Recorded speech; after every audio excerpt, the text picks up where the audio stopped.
আসসালামু আলাইকুম। এটা হচ্ছে ডিসি সার্কিট টাইপ 8 দশম অধ্যায় অ্যামিটার, ভোল্টমিটার, ওয়াটমিটার। আমরা করছি টেসলা ভলিউম 1 এর 4th এডিশনের প্র্যাকটিস 09। এটা হচ্ছে আমার সার্কিট, ঠিক প্র্যাকটিস 8 এর মতোই, কিন্তু এই জায়গায় দেখেন রেজিস্ট্যান্স কিন্তু সমান নাই। অর্থাৎ এখন আমাকে একটা সার্বজনীন নিয়ম বলছিলাম যে যেকোনো রেজিস্ট্যান্স থাকলে যে নিয়ম সেটা। অর্থাৎ আমরা এই লুপটা ইউজ করব। এই লুপ ইউজ করলে আমরা I1 I2 থাকবে সমীকরণে, যেটা সলভ করার জন্য আমাকে আরেকটা লুপ ইউজ করতে হবে। তাহলে সেটা করি। তাহলে আমি শুরুতে এই লুপটা ইউজ করি। তাহলে শুরুতে 35 প্লাস 70, এখানে মাইনাস 50 ইন্টু I1 যোগ I2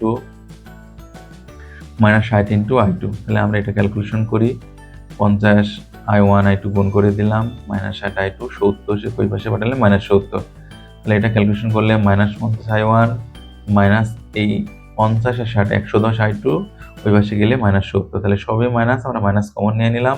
তাহলে 50 I1 যোগ 110 I2 সমান 70। এটা 1 নম্বর ইকুয়েশন। এখন আমরা দেখলাম এটা দুই চলক বিশিষ্ট সমীকরণ, আর দুই চলক বিশিষ্ট যদি সমীকরণ থাকে সেটা সলভ করার জন্য আমার দুইটা ইকুয়েশন লাগবে। তাহলে আমাকে আরেকটা লুপ ইউজ করতে হবে। তাহলে আমি আরেকটা লুপ ইউজ করবো। তাহলে পজিটিভ 70, তারপরে মাইনাস 50 ইন্টু I1 যোগ I2, তারপরে মাইনাস 100 ইন্টু I1, এরপর পজিটিভ 60 ইন্টু I2, অর্থাৎ আমার লুপ কমপ্লিট হয়ে গেল। এবার আমরা ক্যালকুলেশন করি। 70 ওই পাশে পাঠিয়ে দিলাম, মাইনাস 70, এ পাশে থাকে 50 I1 মাইনাস 50 I2, এখানে আছে মাইনাস 100 I1 প্লাস 60 I2। এখন এটা যদি আমি ক্যালকুলেশন করি, 50 আর 100, মাইনাস 150 I1, 50 আর 60 প্লাস I2 10 I2, এবং এই 70 ওই পাশে গেলে মাইনাস 70। তাহলে 1 এবং 2, এবং 1 ও 2 নম্বর ইকুয়েশন সলভ করলে আমরা I1 পাই 42/85। এটার মধ্যে দিয়ে কতটুকু কারেন্ট যাচ্ছে, I2 পেলাম 7/14, অর্থাৎ এই I2 পেলাম 7/14। এখন আমি এই লুপটা ইউজ করে এই সাপ্লাই ভোল্টেজটা বের করতে পারি। কিভাবে? তাহলে শুরুতে মাইনাস ভি নিলাম, প্লাস 60 ইন্টু I2, I2 এর মান কত, 7/17 প্লাস 70, এ পাশে আসার পর প্লাস 70 পেলাম। এভাবে আমরা এই লুপটা কমপ্লিট করলাম। তাহলে এটা ক্যালকুলেশন করলে আসে 94.705 ভোল্ট। আমরা ক্যালকুলেশনটা একটু দেখি। তো ক্যালকুলেশনটা আমি কি বলছিলাম, যে শুরুতে মোডে যেতে হবে এবং এক্স ওয়াই দুইটাই আছে, এক নম্বরে একসাথে হবে। তাহলে মোড 5 1। এরপরে আমার ইকুয়েশনের সহগগুলো উঠাইতে হবে। তাহলে I1 এর সহগ 50, I2 এর সহগ 110, ওই পাশে সি এর মান 70। 2 নম্বর ইকুয়েশন উঠাই, মাইনাস 150, আর I2 এর সহগ 10 আর 70, ওই পাশে আছে মাইনাস 70। তাহলে এটা যদি আমি সমান চাপি, এক্স মানে I1 এর মান কত, 42/85, এবং I2 হচ্ছে 7/17।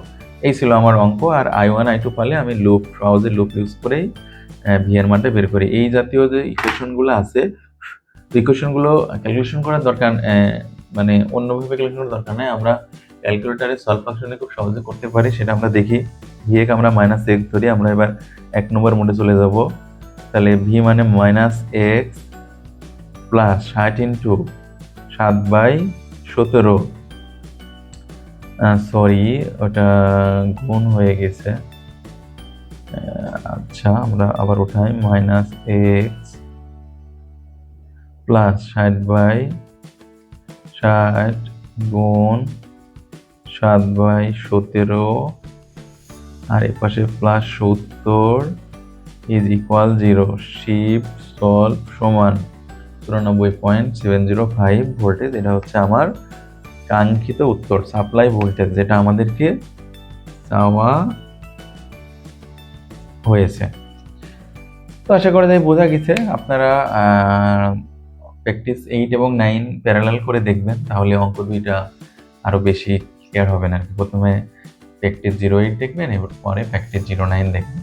তো ঠিক আছে, থ্যাংক ইউ সবাইকে। আসসালামু আলাইকুম।